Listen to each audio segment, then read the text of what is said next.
You're watching How Leap. Let's see how to stop the Do Not Disturb or Focus mode from turning on automatically on your iPhone.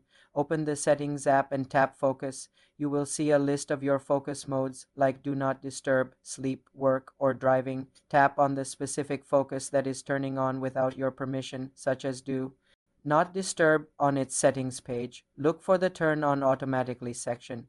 Here you will see any automatic triggers that have been set, like a time schedule, location, or app. Tap on the specific automation, such as at a certain time, on the next screen. Toggle the switch off to disable that automatic rule. Go back and check all other automations listed under Turn on Automatically and disable any you don't want. For the sleep focus, you may need to go into the Health app sleep settings to adjust your sleep schedule. After disabling all unwanted automations, the focus will only activate when you manually turn it on from the control center or by using a personal automation in the Shortcuts app. This gives you full control. The same principle applies to other focus modes like driving or work.